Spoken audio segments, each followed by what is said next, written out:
ভাই ভাই ভাই লালালি এত লালালি করলে তো হয় কর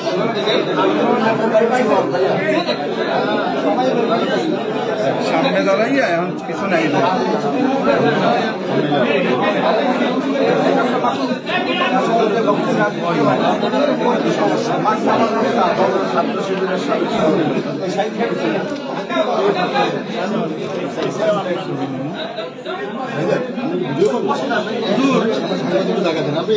জায়গা দেখি সামনে তাকান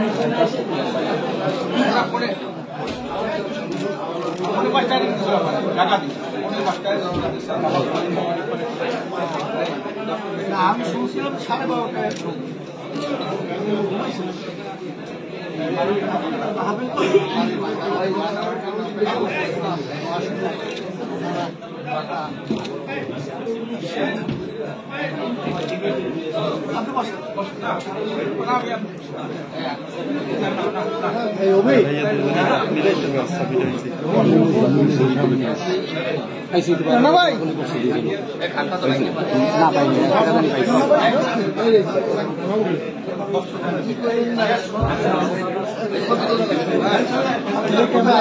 বুমটা দিয়ে দেন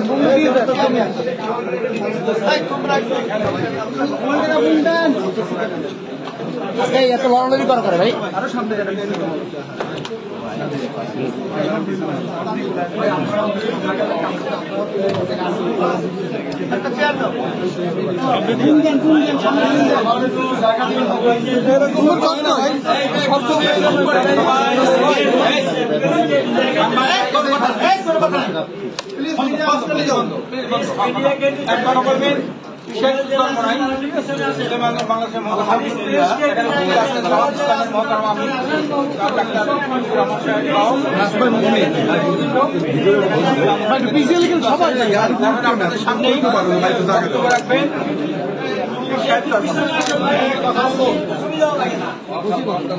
আলহামদুলিল্লাহ শুকরিয়া আদায় করতেছি মহান রব্বুল আলামিনের দরবারে।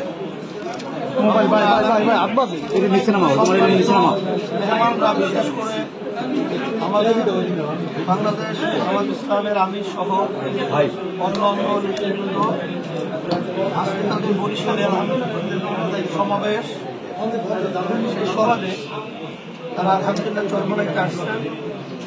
আল্লাহ শুকরিয়া। আজকে আমরা মেহমানদের অত্যন্ত খুশি আল্লাহ রাব্বুল আলামিন যেন আমাদেরকে ইসলামের পক্ষে, দেশের পক্ষে, মানবতার পক্ষে আল্লাহ যেন আমাদেরকে ভালো কাজ করার তৌফিক দান করে। আমরা সবাই একাত্রিত আজকে বাংলাদেশটা 53 বছর স্বাধীনতা শেষ হয় 54 বছরে পড়েছে, কিন্তু আসলে মূলত যাদের মাধ্যমে দেশ চলেছিল আসলে এদের মাধ্যমে আমাদের জাতির যে প্রত্যাশা ছিল, যে আশা ছিল, সে আশা কিন্তু বাস্তবায়িত হয়। আমরা যেন সবাই পরামর্শ ভিত্তি এই দেশটা যেন সুন্দরভাবে এবং ইসলামের পক্ষে, মানবতার পক্ষে কাজ করতে পারি, এই তৌফিক যেন আল্লাহ আমাদেরকে দান করেন। এটা বিশেষ করে সকলে দোয়া করবেন এবং আমরাও দোয়া চাই সকলের কাছে। এটাই। আর মেহমানরা আসছেন আমাদের পক্ষ থেকে আপনাদের অসংখ্য ধন্যবাদ যে আপনারা আসছেন। সেই হিসাবে আপনাদের আমাদের পক্ষ থেকে আপনাদেরকে শুভেচ্ছা। আস্তে আস্তে কথা বলে আপনাদের সামনে বক্তব্য রাখবেন জামাত ইসলামের সম্মানিত আমির বিশিষ্ট চিকিৎসক জনাব ডাক্তার শফিকুর রহমান সাহেব। বক্তব্য রাখবেন জনাব ডাক্তার শফিকুর রহমান সাহেব। আসসালামু আলাইকুম ওয়া রাহমাতুল্লাহ। আলহামদুলিল্লাহ রাব্বিল আলামিন। আসসালাতু ওয়াসসালামু আলা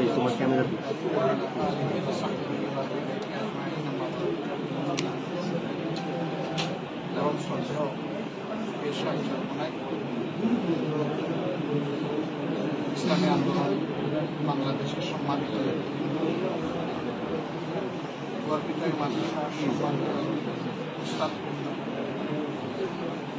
আমার সফর সঙ্গ বাংলাদেশ জামাত ইসলামের সম্মানিত দায়িত্বশীল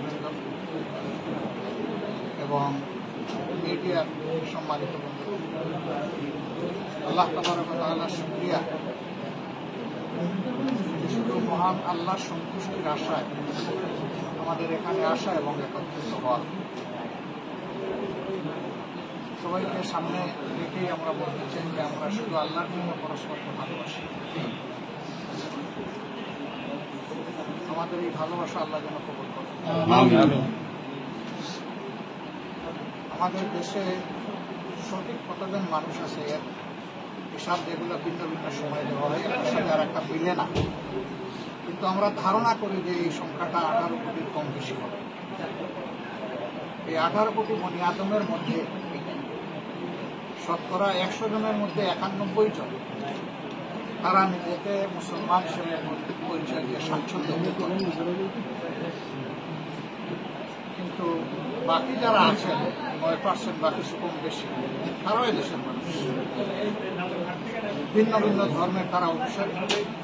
এবং আল্লাহ ভালো জানেন কিছু নাস্তিক যারা কোনো ধর্মের উপর কোনোভাবেই আল্লাহর উপর সৃষ্টিকর্তার উপর ঈমান রাখে না, সেই রকম লোক থাকবে। কিন্তু সব মিলেই আমাদের প্রিয় বাংলাদেশ।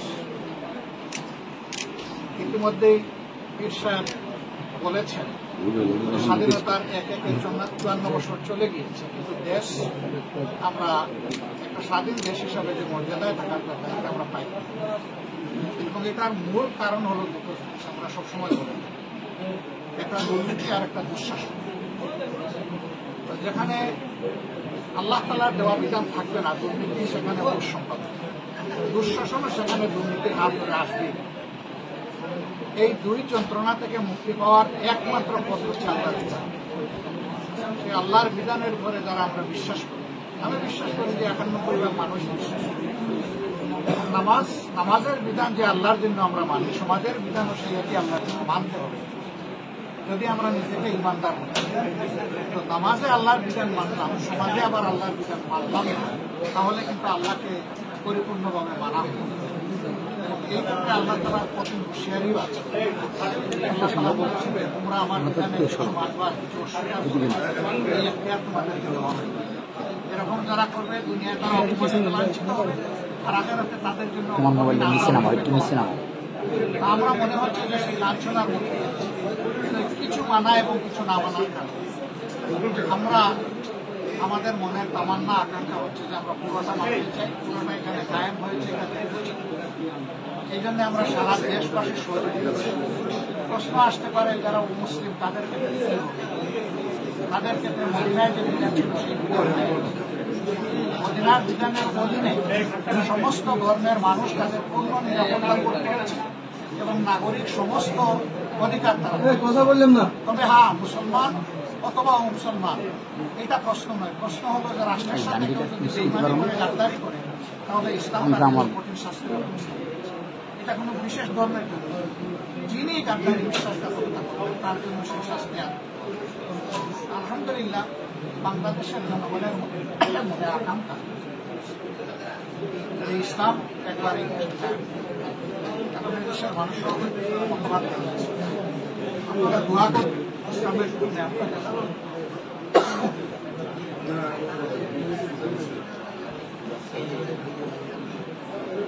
আল্লাহ তাআলার পবিত্র এই বিধানের জন্য, ইসলামের জন্য আমরা যেন দিলটাকে উদার পরস্পরকে সারা দেশবাসীকে আমাদের দিলে যারা আমরা ইসলামকে আমরা যেন ধারণ করতে এবং মনে রাখবেন ইসলামটা শুধু জামাত ইসলামের নাম, ইসলামটা শুধু ইসলামী আন্দোলনের নাম, ইসলামটা আল্লাহ তাআলা দিয়েছেন সমস্ত মখলুকের জন্য এবং বিশেষভাবে মানব জাতির জন্য।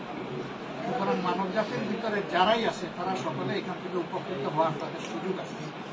তবে হ্যাঁ, এখান থেকে উপকৃত হতে হলে কমপক্ষে একটা শর্ত অবশ্যই পালন করতে হবে, সেটা হচ্ছে আল্লাহকে ভয় করা। আল্লাহকে যারা ভয় করবে কেবল তারাই এখান থেকে উপকৃত হবে, অন্যকে উপকৃত পারবে। আমরা আল্লাহর ভীতির, আল্লাহর ভয়ের ভিত্তিতে একটা সমাজ আমরা দেখতে চাই। আমাদের এই সম্মিলনকে আল্লাহ তাআলা এটা শেষ নয়, এটা শুরু হিসাবে কবুল করে আল্লাহ যেন একসাথে তার প্রিয় সাজানো বাগানে জান্নাতেও যেন আমাদেরকে আসে। আমিন। সেই দিন যেন আমরা পরস্পরের সাথে ভাই হিসেবে মুলাকাত করতে পারি। আল্লাহ এই প্রতিষ্ঠান আজকে আমরা এসেছি, আমাদেরকে ভালোবাসা উপহার দিয়েছেন। আমরা আল্লাহ তাআলার দরবারে দোয়া করি এর বিনিময়ে আল্লাহ তাআলা এই প্রতিষ্ঠানের স্থায়িত্ব, মর্যাদা দুনিয়া এবং আখিরাত দুই জায়গায় আল্লাহ তাআলা দান করেন এবং ইলমে দ্বীনের এই মার্কেজ থেকে আল্লাহ তাআলা সাহায্য করুন যাতে দিনের আলো চতুর্দিকে ছড়ায় পড়ে সারা বাংলাদেশ উন্নত পথে আলোচনা। আল্লাহ তাআলার দরবারে দোয়া করে আপনাদের সকলের সুস্বাস্থ্য এবং আল্লাহ তাআলার সার্বিক কল্যাণ কামনা করে।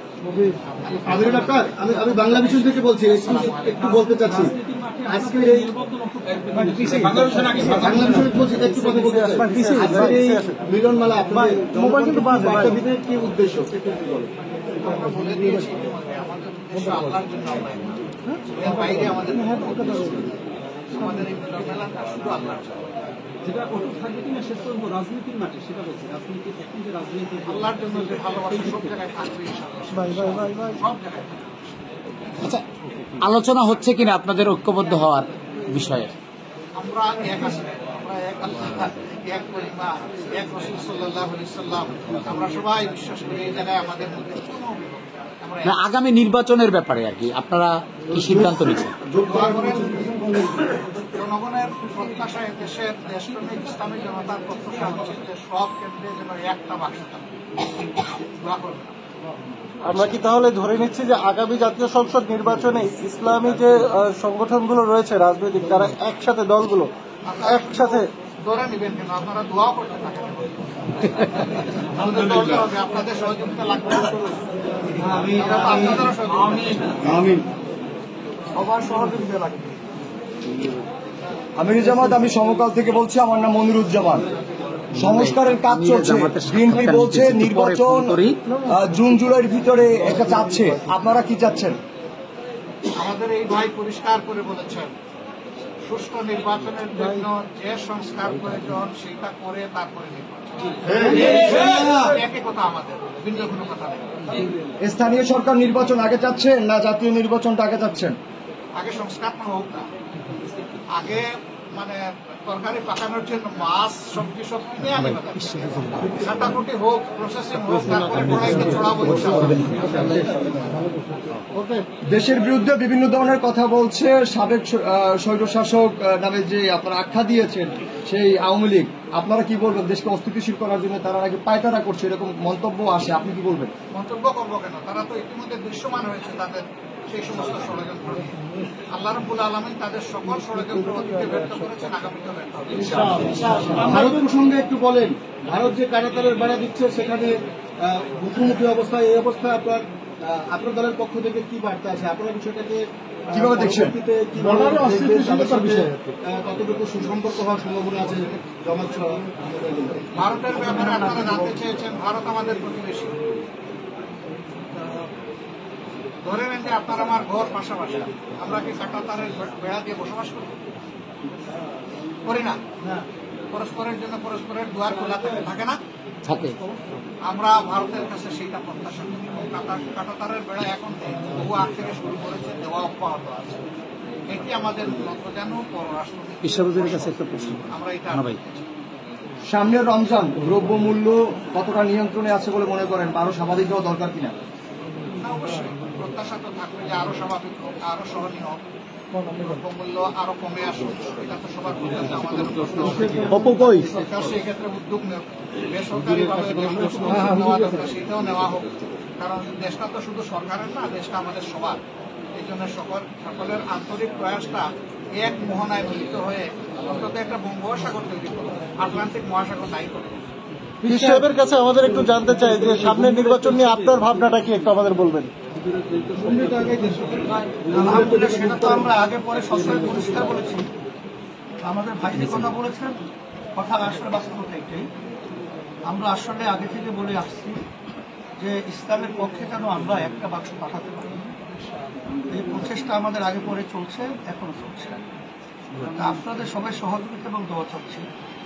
কারণ 53 বছরে আমাদেরকে ইসলামপন্থী রাজনৈতিক মাঠে যারা আমরা আছি, বিভিন্ন কৌশলে আমাদেরকে তারা দূরে রেখেছে। আসলে এখন এই 53 বছরের পরে 5ই আগস্টের পরে আমাদের দেশে যে নতুন স্বাধীনতা আমরা পেয়েছি, এর মাধ্যমে আশা করি এখন ইসলামের পক্ষের একটা ভালো ক্ষেত্র তৈরি হচ্ছে। সেই ক্ষেত্রে যদি আমরা সময় উপযোগী বিচারই করতে না পারি তাহলে এটা তো আমাদের জন্য অকল্যাণ এবং দুঃখ। হুজুর, আমরা সবাই যদি একাত্রিত হয়ে দেশ গড়ার ব্যাপারে আমরা কাজ করতে পারি, বিশেষ করে আমরাও দোয়া চাই এবং বিশেষ করে আমরাও দোয়া করি। হুজুর, আপনি তো পিআর পদ্ধতিতে নির্বাচন চাচ্ছেন, পিআর পদ্ধতিতে নির্বাচনের দাবি করেছেন, সেই ক্ষেত্রে জামাতের আমির মহোদয় কি একমত কিনা এই বিষয়ে? আমাদের দাবি ওনাদের দাবি একই দাবি। দাবির মধ্যে কোনো কনফ্লিক্ট নাই, সব হুবহু এক। কিন্তু আমরা কোনো পরামর্শ করি না, এটা অন্তর থেকে বের হয়েছে, বের হয়ে চলে আসছে।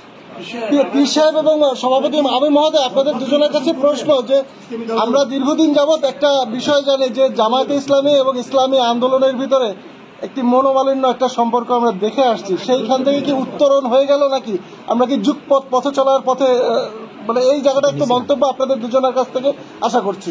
একটা চিন্তার ব্যবধানতা রাজনীতি মাঠে যারা কাজ করে থাকতেই পারে। আমি কিছুদিন আগে এক সাংবাদিক থেকে বলছিলাম যে আমাদের উদ্দেশ্য ঢাকা পৌঁছা, রুট ভিন্নতা থাকতে পারে, কিন্তু এখানে মূল ব্যাপারটা হলো চিন্তার ব্যবধানতা। আমরা ইসলামী আন্দোলন বাংলাদেশ মনে করি যে বাংলাদেশে 100-র ভিতরে 92 জনের মতো মুসলমান বসবাস করে। এই দেশের ভিতরে বাস্তবতা হলো ইসলামী নীতি আদর্শটাই এক পর্যায়ে রাষ্ট্রীয় পর্যায়ে বাস্তবায়িত হবে এবং এটাই বাস্তবতা। কিন্তু আমরা আসলে দেখেছি যে অন্যান্য যে স্বার্থান্বেষী মহল রাজনীতি, তারা কিন্তু নিজেদের স্বার্থে এবং দলের স্বার্থে অনেকাংশে আমাদেরকে ব্যবহার করেছে, আমাদেরকে সিঁড়ি হিসাবে ব্যবহার করে তারা ক্ষমতার মস্তদে বসে ইসলামের পক্ষে তাদের থেকে কোনো ভালো কাজ আমরা লক্ষ্য করি নাই বা তারা জাতির জন্য পাই নাই, দেশের জন্য। আর ইসলামী আন্দোলন বাংলাদেশ আমাদের চিন্তাটা হলো যে আমরা কারো সিঁড়ি হব না, আমরা পরকাছা হব না, আমরা নিজেরাই ইসলামের পক্ষে একটা শক্তি অর্জন করব এবং ইসলামী শক্তি নিয়ে আপনার বাংলাদেশের ক্ষমতার মস্তরে এটা থাকবে, এটাই আমাদের চিন্তা ছিল। বিগত দিনে আমরা দেখেছি যে ওরা আমাদেরকে বারবার ব্যবহার করেছে, কিন্তু আমরা ব্যবহৃত হতে চাই না। এখন তো আপনারা লক্ষ্য করছেন যে বর্তমানে যে পরিবেশটা চলছে, এই পরিবেশে কিন্তু আমরা অনেকটাই কাছাকাছি চলে আসছি। আলহামদুলিল্লাহ। আমির মহোদয়ের বক্তব্য, মন্তব্য। আলহামদুলিল্লাহ বলছি যে ভাই ভাই ভাইয়ের ব্যবধান থাকে না, তার মন্তব্য আমার মন্তব্য একই মন্তব্য, আলাদা কিছু। আচ্ছা, আমার একটা প্রশ্ন, দুজনের কাছে একটা প্রশ্ন লাগবে না,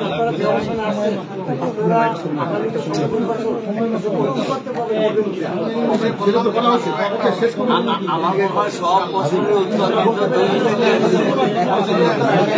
গরমে দুইজনের হাতে সিদ্ধ হয়ে গেছে। আল্লাহ লাগবে না, আল্লাহ লাগবে না, দরকার নাই। আলহামদুলিল্লাহ।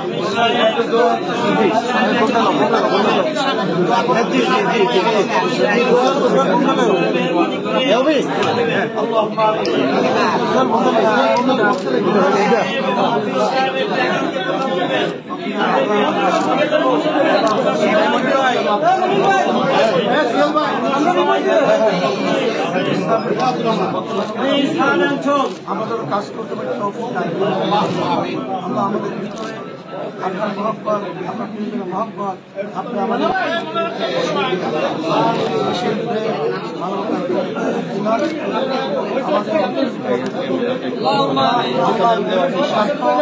দলের স্বার্থের ঊর্ধ্বে থাকতে হবে। আমরা যেন ইসলামের উদ্দেশ্যে বাংলার পথে কাজ করতে পারি। আল্লাহ বিশেষ করে আমরা এখানে আমরা যেখানে অসুবিধার মধ্যে আছি, অসুবিধা থেকে আমাদেরকে আপনি হেফাজত করেন, অসুবিধা দূর করেন। আল্লাহ আমাদের যত শত্রু স্বাধীনতা দেশের পক্ষে, মানবতার পক্ষে, ওদের নসলের হেদায়ত দান করেন।